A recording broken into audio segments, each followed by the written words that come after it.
Hoy quiero hablarle sobre el Dios que llora, el Dios que llora. Me vino ese pensamiento días pasados y estaba me vino al corazón y rápidamente pues mi espíritu comienza a producir y a producir porciones bíblicas, amarrar porciones bíblicas en la mente. Hace un rato estaba orando, intercediendo, amén, que Dios me diera la palabra correcta para la gente que se fueran a conectar, para que reciban la palabra de acuerdo a su necesidad. Y vamos a comenzar diciendo o estableciendo que hay algo de mucha importancia que podemos ver en las Sagradas Escrituras. Y es que Dios es tres en expresión, pero es uno en esencia. Un solo Dios verdadero que se compone de Padre, de Hijo y de Espíritu Santo. Esto es lo que llamamos el gran misterio de la Trinidad. ¿Por qué le llamo misterio? Porque es un asunto, una cosa que, como siendo tres, pueden ser uno. Por eso se le llama el gran misterio de la Trinidad.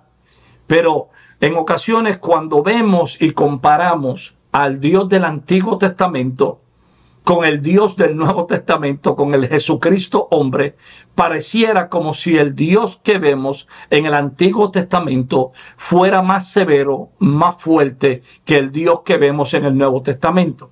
Porque cuando leemos en el Antiguo Testamento, vemos a Jehová mandando juicio, mandando a destruir naciones, y a veces pensamos que Jehová es el Dios fuerte, el Dios severo, el Dios celoso, y que Jesús es el Dios amoroso y el Dios bueno. Pero no es así. Si podríamos decirlo así, es el Dios del Antiguo Testamento, es el Dios Padre, el que envía a su Hijo a la tierra a morir por la raza humana porque Él los ama. Por tanto, Dios, Jehová, o su nombre es hebreo, Elohim, El Shaddai, Adonai, el gran yo soy, nos amó, nos ama y nos amará para siempre. Por eso fue la razón por la cual Él nos creó. No solo nos creó, el Dios eterno, sino que nos redimió y nos dio vida juntamente con su Hijo. Por tanto, el Dios del Antiguo Testamento, que como la gente a veces quiere separar, es el Dios que nos ama tanto que envió a su Hijo para rescatarnos. No envió un ángel, no envió un arcángel, envió a su propio Hijo. Hizo el mayor sacrificio para entregar a su propio Hijo por rescatarnos a nosotros de la condenación. Entonces, algo que no podemos pasar por alto es que Dios se presenta como el ser que tiene emociones. Y por eso le puse el tema a esto, el Dios que llora. De nuevo, bendiciones a todos los que se siguen conectando por ahí. Alfredo Medina, bendiciones, y a todos los demás que se conectan. Amén. Entonces, vemos a Dios que se manifiesta, aunque es el Dios todopoderoso, pero se manifiesta como un ser que tiene emociones. Aunque entendemos que las emociones no dominan ni controlan a Dios, Él se muestra al hombre como si las tuviera para poder identificarse con su criatura. Porque las emociones son manifestaciones del alma. Y Dios no tiene alma, sino que Dios es espíritu. Jesús de Nazaret es el único que vino en un cuerpo con alma y con espíritu. Pero Dios el Padre, la Biblia dice, Dios es espíritu. Por tanto, el alma y el cuerpo no lo tiene Dios el Padre. El alma, el cuerpo y el espíritu, Cristo Jesús participó de eso. Fue el único que se hizo humano. Jesús de Nazaret fue el único que vino con un cuerpo, con un alma y con un espíritu. Pero Dios en las Escrituras siempre habla desde una perspectiva de las emociones. Y vamos a ver un poquito más adelante y le voy a mostrar la razón por la cual estoy escogiendo este tema sobre las emociones. Las emociones son la manifestación del alma. Sin emoción, usted no puede manifestar lo que está sintiendo. Son las manifestaciones del alma. Pero Jesús de Nazaret es el único que viene en un cuerpo con un alma y con un espíritu.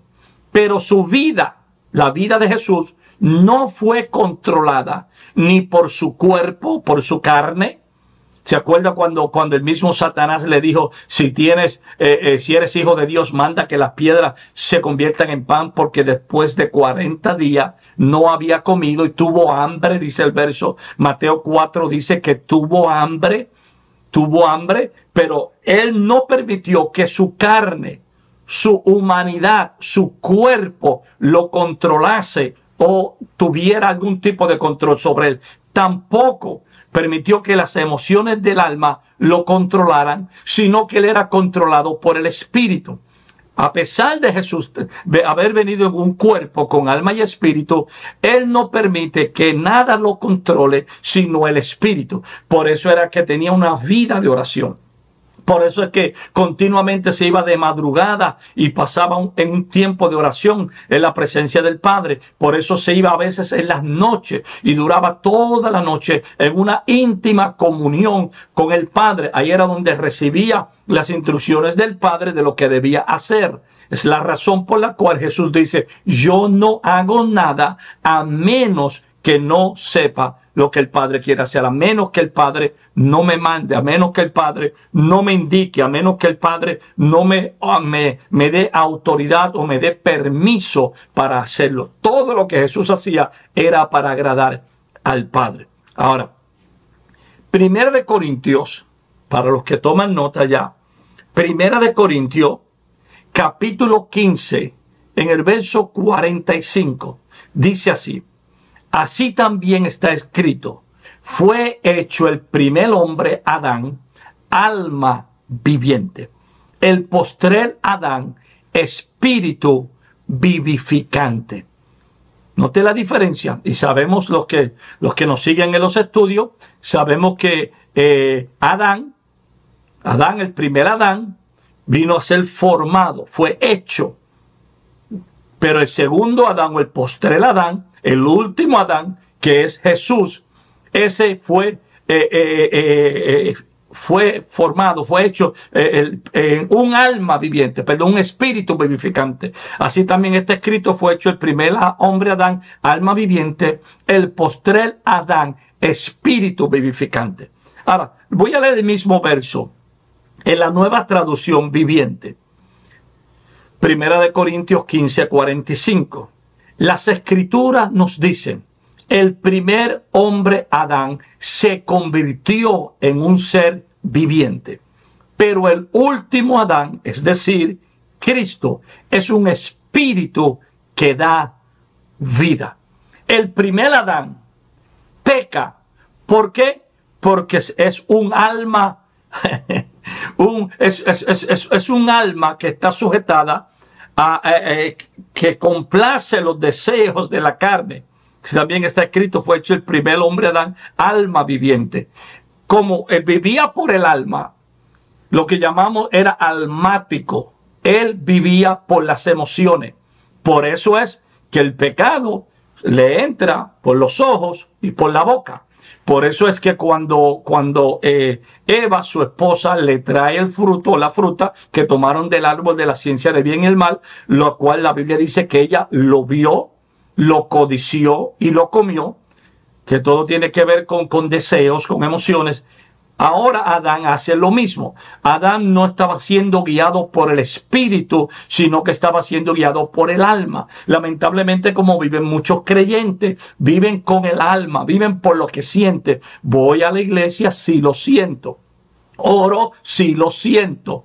Canto si lo siento. Ofrendo si lo siento. Y viven todo por sentimiento y por emociones. Pero el creyente no ha sido llamado a vivir por emociones, sino que ha sido llamado a vivir por el Espíritu, porque ha sido nacido de nuevo por el poder del Espíritu Santo. Amén. Entonces Jesús mismo, el Cristo glorioso, era guiado por el Espíritu. Él fue hecho un espíritu que da vida.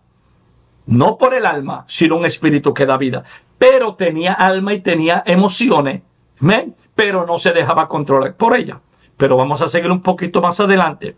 Fue Dios el que intencionalmente puso emociones en los seres creados para que ellos entiendan cómo Él es y lo que Él siente. Y como Él quiere que nosotros entendamos quién es Él, quién es Dios y qué siente Dios, Él mismo se muestra como si tuviera las emociones.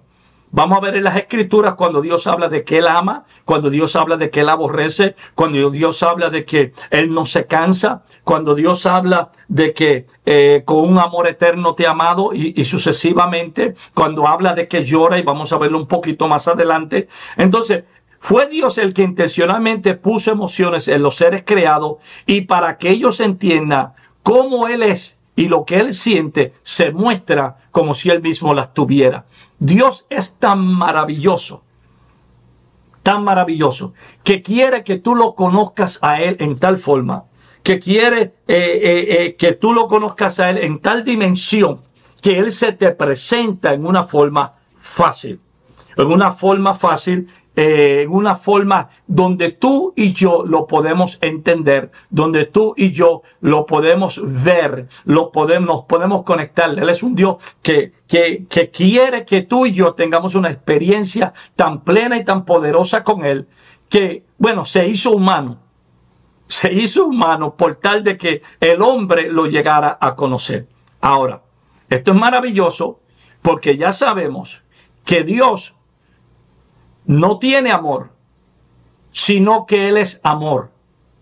Como Él es amor, Él decidió amarnos. Yo quiero entrar un poquitico en esto para que usted vea, y de nuevo saludo a todos los que se están conectando y se continúan conectando por ahí. Amén. Normalmente, las emociones cambian constantemente. Los sentimientos también. Si no son genuinos los sentimientos, pueden variar. Pero la decisión del compromiso de amar debe prevalecer aún con el tiempo por encima de lo que podamos sentir. Déjeme leer esto otra vez.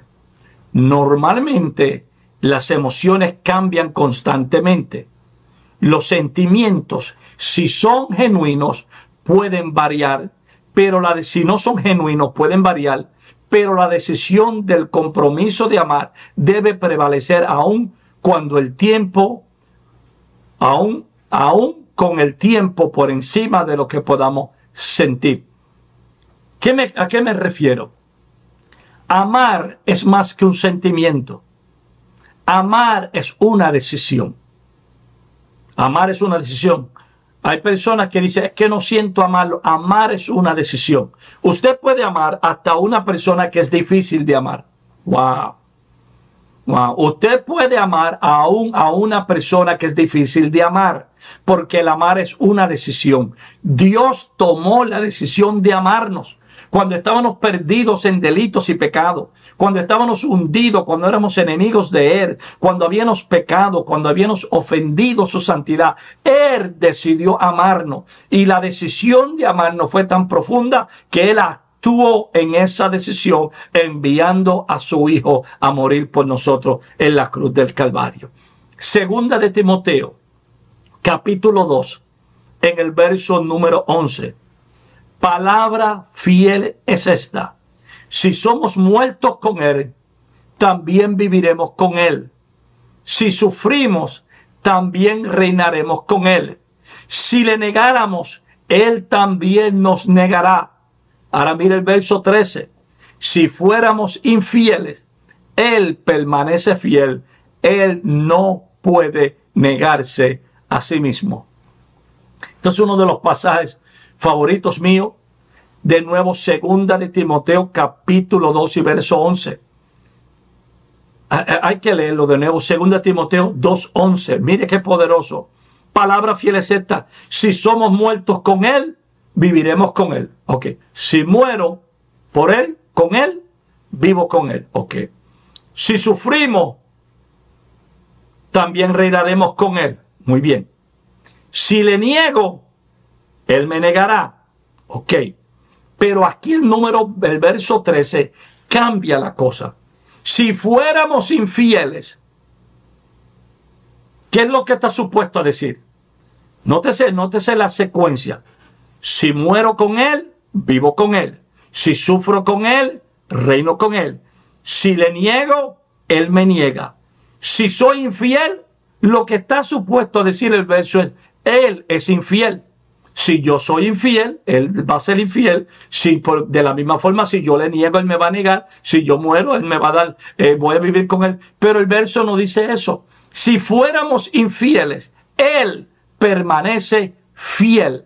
Él no puede negarse a sí mismo. Lo que el verso está diciendo es, Dios nos ama en tal forma que Él no puede negar quién es Él. Dios nos ama porque esa es su naturaleza. Él no puede negar quién es Él. Dios no puede decidir, no te voy a amar. Las personas, aunque van a la condenación, las personas que han ido y que irán al infierno, no van al infierno porque Dios los envía. Van al infierno porque ellos tomaron la decisión de no querer servir a Dios. Ya Dios puso el rescate, ya Dios envió al Hijo, ya su Hijo derramó sangre, aún por los miles y millones que se han perdido y los millones que se perderán lamentablemente, se pierden no porque no se haya pagado el precio, Cristo pagó el precio, no porque Dios no los ame, Él los amó, no porque Dios no quiere perdonarlo, Él los desea perdonar, pero la decisión de ellos es otra, es otra. Pero nada puede cambiar la naturaleza de Dios. Dios ama porque ese es Él. Dios no puede ser infiel, aunque tú te des media vuelta y tú digas, yo no quiero servirle, yo no quiero vivir para Dios, yo no quiero buscar a Dios, yo me voy. Tú puedes hacerlo, pero Dios te va a perseguir. Donde quiera que te metas, su gracia te va a cuidar del peligro de la muerte hasta que tú vuelvas a Él. Porque aunque te vayas, sigues siendo hijo. Lo único es que eres un hijo descarriado, eres un hijo pródigo. El hijo pródigo, cuando se fue de la casa, no dejó de ser hijo, siguió siendo hijo, pero era un hijo descarriado. Y aquellos que conocieron a Dios una vez y se apartaron son hijos todavía descarriados, y el Padre está deseoso de que regresen los hijos que se fueron. Los hijos que se fueron. Dios no puede negar quién es Él. Él te ama porque te ama. Ahora, usted dirá, pastor, usted dijo que iba a hablar de las emociones. Pastor, usted dijo que iba a hablar bajo el tema el Dios que llora. La pregunta es, ¿por qué quiero hablar en esta ocasión de las emociones o de los sentimientos? Y esta es la razón por la cual quiero hablar. Hace poco una hermana muy querida de nuestra congregación tuvo que sepultar a su hermano, un creyente también en Jesucristo, que el cielo lo ganó, pero ella va a sufrir el dolor o sufre el dolor de tener que perderlo en la tierra. Ya no hay cumpleaños que se pueden celebrar, ya no hay cenas que se pueden tener, ya no hay día de Navidad que se puede compartir. Y aunque sabemos que muchos de nuestros seres queridos que sirven a Dios van a la presencia del Señor y están en mejor lugar, pero nuestra humanidad nos van a hacer falta. Que no estén al otro lado del teléfono, que cuando les llamemos no estén. Y esto es normal hacerlo. Y la razón por la cual estoy tocando esto sobre que el Dios mismo tiene emociones es porque pensamos, porque lo he escuchado de personas, pensamos que como cristianos no podemos mostrar emociones. Algunos piensan que mostrar emociones es falta de fe, o falta de crecimiento, o es algún tipo de debilidad. Pero debemos entender que las emociones son expresiones del alma. Porque como Dios, que es Padre, Hijo y Espíritu Santo, como Dios nosotros también somos tripartitos. Nosotros estamos compuestos de espíritu, alma y cuerpo. El ser humano está compuesto de estos tres ingredientes importantes: el cuerpo, el espíritu y el alma. Y a veces hay hermanos que sufren porque no pueden manifestar sus emociones. ¿Por qué? Porque le hemos dicho a la gente que las emociones son malas, que las emociones no es para un cristiano. Oh, no sea emocionalista, como si eso fuera algo pecaminoso. Yo no escogí tener emociones. Dios me creó con emociones. Dios puso en mí el reírme y el llorar. El libro de Eclesiastés dice, hay tiempo para todo. Hay tiempo para reír, hay tiempo para llorar, hay tiempo para celebrar, hay tiempo para luto, hay tiempo para paz, hay tiempo para guerra. La misma Biblia nos está diciendo, pero muchos cristianos sufren más porque otros religiosos les quieren impedir a ellos que manifiesten sus emociones. Oh, no llores por tu familiar que murió, porque eso es falta de fe. No, Señor, eso no es falta de fe. Yo sé que está en el Señor, pero le voy a extrañar ese abrazo, voy a extrañar ese beso, voy a extrañar el compartir juntos. Todo lo contrario sería que no llorara, porque si no lloró, nunca fue parte de mi vida, nunca fue parte de mi existencia. El ser humano está compuesto de tres cosas: de espíritu, de alma y de cuerpo. El cuerpo, para aquellos que toman nota, voy a dar un segundito más porque voy muy rápido. Beba agua, Pastor Sanabria. Si estuviera allá en el edificio, los hermanos me dirían, beba agua, pastor. Ok. El cuerpo. Para los que toman nota, el cuerpo es lo que nos permite relacionarnos con el mundo físico. El cuerpo nos permite relacionarnos con el mundo físico. El cuerpo nos conecta con la vida biológica. Donde viene biología, de esa ciencia que estudia todo lo que tiene que ver con eso. El cuerpo me permite que me relacione con el mundo físico. El espíritu nos permite relacionarnos con el mundo espiritual. Acuérdese que usted pertenece a dos mundos, a un mundo físico y a un mundo espiritual. Y el espíritu le permite conectarse con el mundo espiritual. El alma, que es lo mismo que la mente. Muchas veces dicen la alma, la mente, el corazón, porque el alma tiene la capacidad de sentir, tiene la capacidad de pensar. Y es el lugar donde guardamos los recuerdos, donde guardamos las emociones. Y el alma nos permite relacionarnos con el mundo de las emociones. Entonces, el alma es lo que nos permite que nosotros nos conectemos con el mundo a nuestro alrededor. Ahí es donde guardamos los recuerdos. Ahí es donde guardamos las buenas y las malas experiencias. Por eso, el que domina la mente o domina el alma, domina el espíritu y domina el cuerpo. Y en muchas ocasiones, cuando hablamos de la mente o el alma, nos referimos a ellos como si fuera el corazón. Por eso es que Proverbio capítulo 4, en el verso 23 dice, sobre toda cosa guardada, guarda tu corazón, porque de él mana la vida. Muchas veces, la mente es el lugar de tu peor batalla. Muchas veces tu ataque peor no es Satanás, eres tú mismo. Muchas veces tu ataque más fuerte es contigo mismo. Muchas veces el juez más difícil eres tú mismo. Muchas veces el impedimento más grande es lo que tú piensas. El hombre será de acuerdo a lo que piensa. Por eso el hombre tiene que estar continuamente meditando en la palabra de Dios. El salmista dijo, en mi corazón he guardado tus dichos para no pecar contra ti. En mi corazón, en mi alma, no en mi mente solamente, sino en la cavidad del alma. Porque hay personas que saben mucha Biblia, pero no aplican Biblia. Hello. Hay personas que saben mucha Biblia para corregir a los demás, pero no para corregirse a sí mismo. Por tanto, cuando la palabra de Dios pasa de la mente, del intelecto y entra en el corazón, ahí es donde toma raíces y ahí es donde implanta e imparte vida. Pero muchas veces la mente es el lugar de nuestra peor batalla. Si tú logras vencer tu mente, vas a lograr vencer el resto del cuerpo. Si tú logras vencerte a ti mismo, vas a vencer todo ataque que venga de afuera.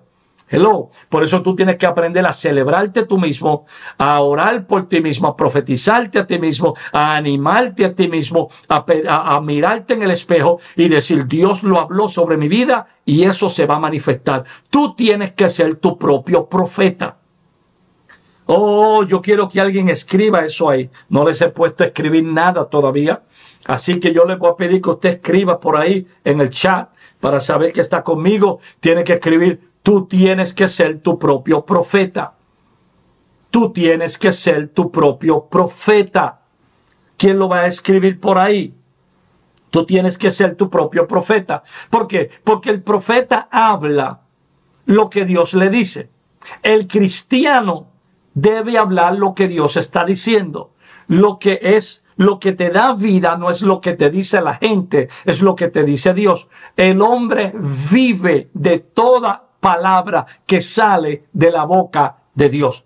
Y la boca de Dios dice que tú eres victorioso. La boca de Dios dice que tú eres sano. La boca de Dios dice que tú eres cabeza y no eres cola. La boca de Dios dice que Él te puso arriba y que nunca estarás debajo. La boca de Dios dice que tú eres hijo, coheredero juntamente con Cristo, que tú eres real sacerdocio, nación santa, pueblo adquirido por Dios para anunciar las virtudes de aquel que te llamó de las tinieblas a su luz admirable. La boca de Dios está hablando sobre ti y habla bendición, habla éxito, habla sanidad, habla triunfo para ti, para tu casa. Él es el Dios que bendice, te bendice a ti y bendice a tus hijos y bendice a los hijos de tus hijos hasta la tercera y cuarta generación. Por tanto, tú vives de todo lo que sale de la boca de Dios. Por eso repite en la tierra lo que Dios está diciendo en el cielo de ti.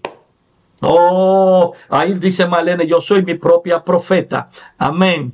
Amén, amén, amén, amén. You have to be your own prophet, dice Carmen Santo. That's right. Tú tienes que ser tu propio profeta, dice Juan Mendoza. Amén. Amén. Porque tu batalla muchas veces con la mente.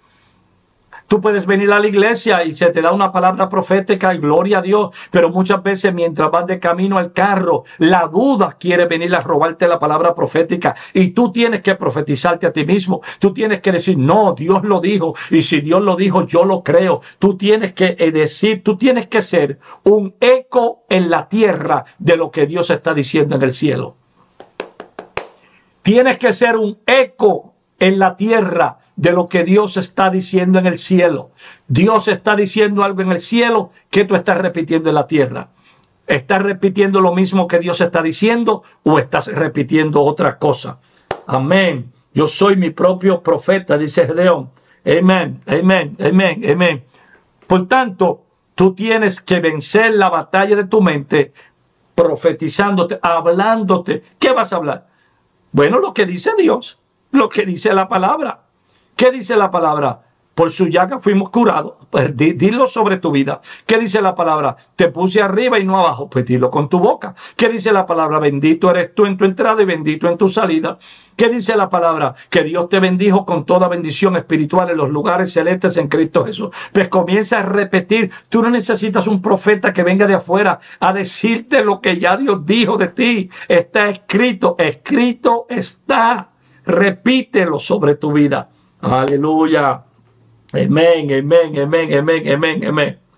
Así que continuamos. Ahora, no hay hombre más perfecto que nuestro Señor Jesús. Y Él nunca escondió sus emociones. Jesús nunca escondió sus emociones. Y le voy a dar cita bíblica. Mi esposita querida me trajo un cafecito por aquí. Así que gloria a Dios. Esto es, miren, me trajo un cafecito acabadito de colar. Azúcar. Y calientito. Azúcar. Muy bien, muy bien. Gracias, mi amor. Aleluya. Que dice que hay vigilia esta noche. Alguien que le dé ahí un saludito a la pastora Priscila. Thank you, pastora. Ahora me dio más energía.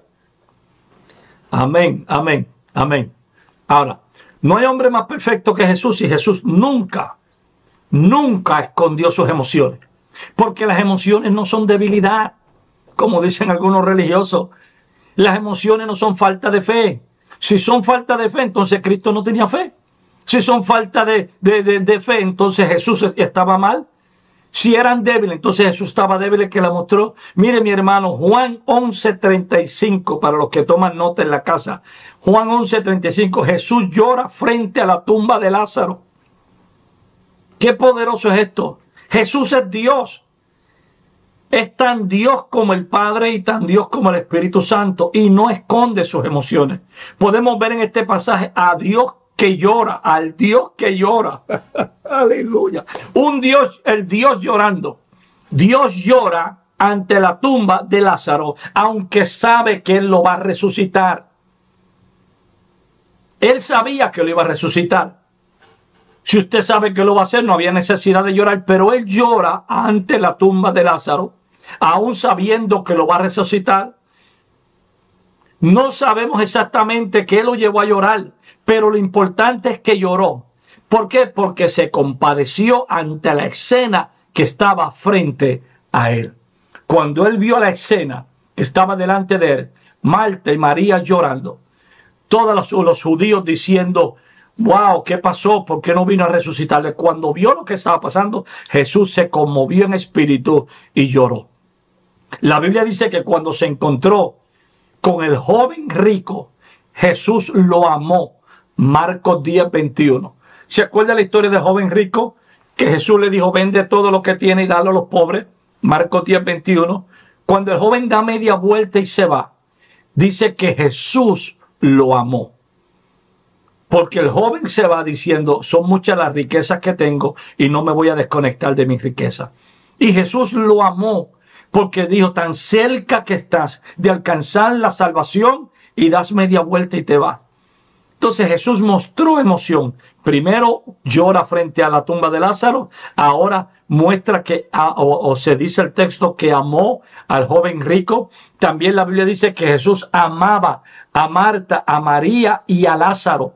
Juan 11:5 lo dice así. Y según el libro de Proverbios, capítulo 6, verso 16. 6 cosas aborrece Jehová y aún 7 abomina su alma. Está hablando de emociones. Aún en el Antiguo Testamento vemos a Dios mostrando emociones. Mira el texto de Jeremías 31:3 y este verso me encanta. Jeremías 31:3. Con amor eterno te he amado, por tanto te prolongué mi misericordia. Estamos viendo que Dios ama, que Dios tiene emociones, que Dios aún el Espíritu Santo puede ser constrictado, aún el Espíritu Santo puede ser resistido, aún el Espíritu Santo puede ofenderse.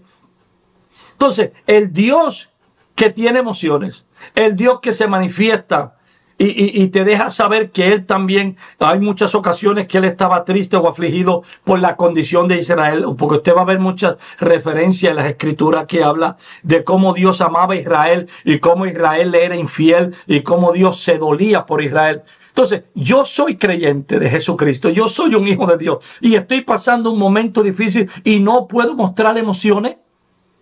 Yo no puedo llorar, yo no puedo lamentarme. Yo no puedo decir me dolió. No, no diga eso porque eso es crear lo negativo. No, la fe no niega la realidad. La fe cambia las cosas que están sucediendo. Pero la fe no niega lo que sucede. Tú eres un ser humano, tú tuviste una pérdida, alguien murió en tu familia, se rompió un matrimonio, se rompió una relación, se enojó alguien contigo, te hirieron en un lugar. Tú tienes emociones y tienes el derecho a llorar, a lamentarte, a dejarte que las emociones salgan, son parte de tu vida. Es saludable para ti. Para ti. Yo quiero que usted me escriba ahí en el chat. Es saludable tener emociones.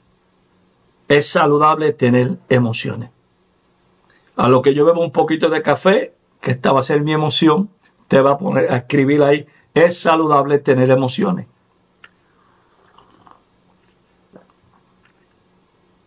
Nadie lo ha escrito aún. Vamos.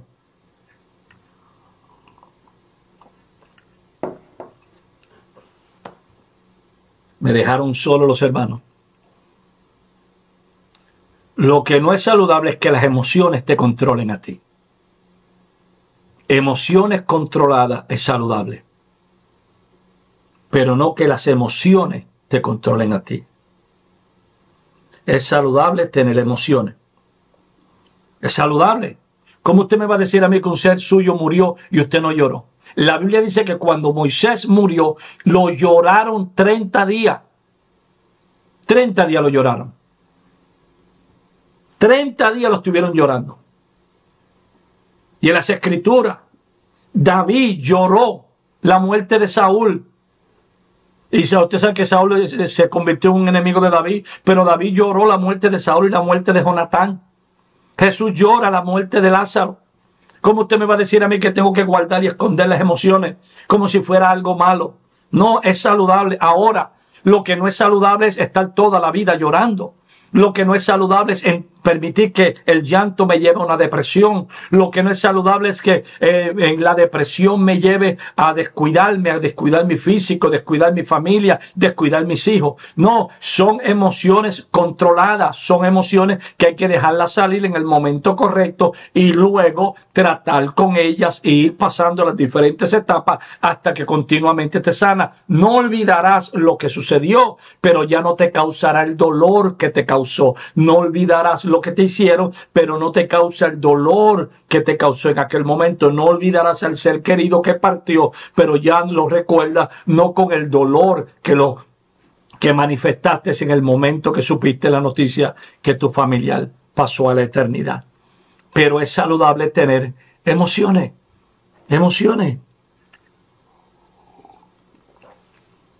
Y aquí me paro un segundito porque a veces hasta en nuestros cultos la gente no quiere que tú muestres emociones. Si gritas mucho, eres muy emocionalista. Si corres por la iglesia, esto es mucha emoción. Si hablas lengua, mucha emoción. Si brincas y corres, como le llamamos nosotros regularmente en el círculo pentecostal, danzando. Si danzas, no, muchas emociones. Si gritas, muchas emociones. Nadie sabe lo que tú has pasado. Tú no sabes lo que está sufriendo la persona que está a tu lado, las luchas que ha tenido que pasar, luchando con hijos que no quieren servir a Dios, luchando con una mala noticia de una enfermedad, luchando que perdieron el trabajo, que no tienen la finanza y ahora llegan a la casa de Dios y quieren adorar, quieren desahogarse y tú le vas a impedir que lo haga. No, señores, no. Si te molesta, échate para el lado, pero no dejes que alguien se detenga de adorar, de expresarse, de llorar, de gritar. Dios no tiene problema con eso. Dios no sufre de los nervios cuando alguien grita o alguien se expresa. No, Dios invita a que manifiestes tus emociones delante de Él, porque Él te la dio como un mecanismo para sanarte, como un mecanismo para ayudarte, para no romperte en pedazos. Aunque Jesús conocía muy bien su identidad, nunca negó su humanidad. Y hoy lamentablemente hay predicadores que niegan su humanidad, que están pasando por un momento difícil. Varón, ¿cómo está? En victoria. Varón, pero supe que estaba enfermo. No, yo no estoy enfermo, nada. Yo estoy sano. Varón, pero supe que perdió. No, yo no he perdido nada. Yo estoy en victoria. Y quiere negar la realidad. La fe no niega la realidad que estás viviendo. La fe cambia la realidad. Porque hay fe para sostenerte en medio de la prueba. Hay fe que te saca de la prueba, pero hay fe que te sostiene en la prueba. Y Dios lleva más gloria cuando tú te mantienes en fiel. Aunque parezca que el mundo se te cae encima, tú sigues cantando. Aunque parezca que el barco se te está llenando de agua, tú sigues creyendo. Aunque el médico te diga tu cuerpo se está deteriorando, tú sigues creyendo en el poder de la resurrección. Aunque te digan usted tiene una enfermedad de muerte, tú sigues orando por los enfermos, porque te mueves lo que crees, no lo que oyes. Te mueves lo que crees, lo que te da vida. Eso es lo que te da vida. Hay personas que piensan que no puedo decir no, porque si yo digo que estoy enfermo, eso es traer la enfermedad. Mi amor, si te sientes enfermo, no la estás trayendo, ya llegó. Lo que tienes ahora es que decir, ok, estoy enfermo, ahora voy a reprender esta enfermedad en el nombre de Jesús. Amén. Hay personas que piensan que como cristianos no podemos preguntar o preguntar por las cosas ni hacerle pregunta a Dios. No podemos enojarnos. Hay veces que personas pasan algo y le preguntan, Dios, ¿por qué? ¿Por qué lo permitiste? ¿Por qué esa persona tuvo que morir de esa forma? ¿Por qué no sanaste a mi familiar? Y a veces se sienten culpables de hacer esas preguntas porque le han dicho que no, que a Dios no se le cuestiona. Eso no es falta de fe. Eso es que no tienes respuesta a algo y estás en angustia y deseas una respuesta. Hay personas que dicen, tú no te puedes enojar. No podemos enojarnos. No puedes estar triste. No puedes estar afligido porque piensan que mostrar emociones es falta de fe o falta de crecimiento. Podemos ver en las Escrituras Todo lo contrario. Dios es el Dios que muestra sus emociones y nosotros fuimos criados conforme a su imagen para tener emociones igualmente que Él. Dios conoce todo lo que estás pasando. Dios no está ajeno a tu dolor. Dios se duele por lo que te duele a ti. Dios no se intimida por tus preguntas. Dios no se sorprende que experimentas momentos de incredulidad y de desconfianza. En la Biblia hubieron hombres que fueron así. Jeremías maldijo hasta el día que nació.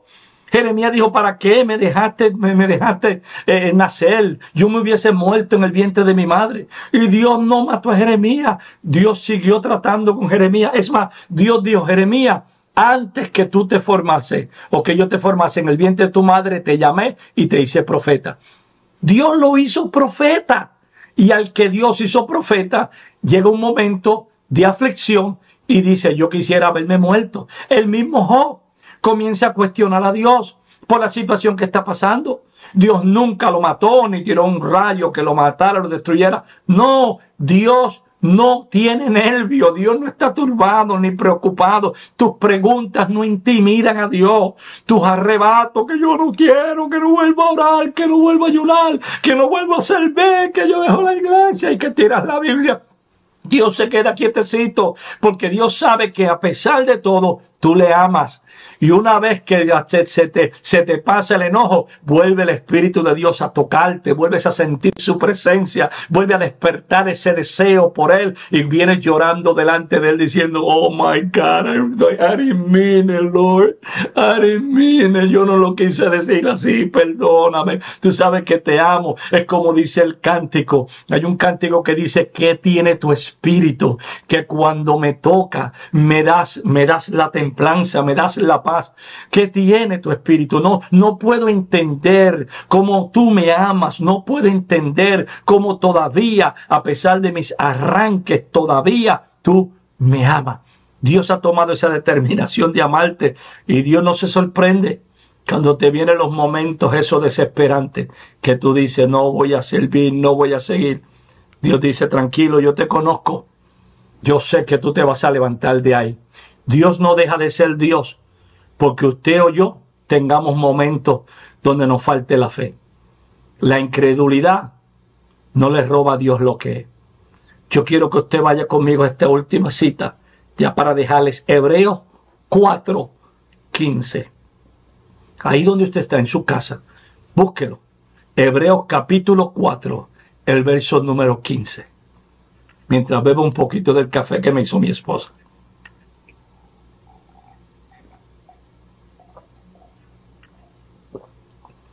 Hebreos capítulo 4, verso 15. Mire qué poderoso este verso. Eso es. Si nada le ha tocado de lo que he dicho, mire el verso. Porque no tenemos un sumo sacerdote que no pueda compadecerse de nuestras debilidades, sino uno que fue tentado en todo, según nuestra semejanza, pero sin pecado. ¡Qué poderoso! El texto está diciendo, en el Antiguo Testamento habían sacerdotes, los cuales intercedían por el pueblo. Y a estos sacerdotes les gustaba aparentar de que ellos no tenían falla. ¿Has conocido cristianos así? ¿Has conocido pastores así? ¿Has conocido predicadores así? Que parece como que ellos no fallan, que parece que ellos no rompen una cuchara, un plato, dicen en otro lugar, que parece que no cometen falla y te hacen sentir a ti como que tú siempre estás por debajo, como que tú nunca alcanzas nada. Y tú lo ves a ellos trepados allá arriba, en la pirámide arriba, en un pedestal, en una posición alta, y tú dices, wow, él es el hombre de Dios, ella es la mujer de Dios. No. Nosotros no tenemos un sumo sacerdote que no puede compadecerse de nuestras debilidades, sino uno que fue tentado en todo según nuestra semejanza, pero sin pecado. Jesús fue tentado como tú has sido tentado. Jesús fue despreciado como a ti te han despreciado. Jesús se sintió solo como tú te has sentido solo. Jesús lloró la muerte de un amigo como tú has llorado la muerte de personas queridas. Jesús pidió que no lo dejaran solo toda una noche, porque su alma estaba afligida y no quería estar solo en Getsemaní, y le dijo a los discípulos: quédense y velen conmigo. Jesús mostró emociones. Por eso Jesús dice: como yo sé lo que tú pasas, yo me puedo compadecer de ti. Como yo sé lo que tú estás sufriendo, porque yo lo sufrí. Como yo sé lo que tú sientes, porque yo lo sentí. Porque no tenemos un Dios ajeno. El Dios nuestro no es un Dios ajeno, escondido allá en un monte. No es escondido en el monte de Olimpia, no, escondido en el monte de los dioses. No, nuestro Dios es un Dios que vino, habitó entre nosotros y se vistió con humanidad como nosotros, vivió como nosotros, lloró como niño, creció como joven, fue instruido por sus padres, fue bautizado, fue a la cruz, murió, resucitó. El Dios nuestro es un Dios que lloró cuando había que llorar, cantó cuando había que cantar, sufrió cuando había que sufrir, murió cuando había que morir y resucitó cuando había de resucitar, para darte a ti y a mí la victoria entre todas las cosas. Por tanto, no estás solo. Cuando te venga el momento difícil, el momento de la angustia, llora si tienes que llorar. Prefiero que llores en secreto para que celebres en público. Toma tu tiempo de oración. Toma tu tiempo en la presencia del Señor. Yo sé que a muchos no les gusta hacer esa frase, pero por la presencia de Dios estamos, en ella vivimos, en ella somos y en ella nos movemos.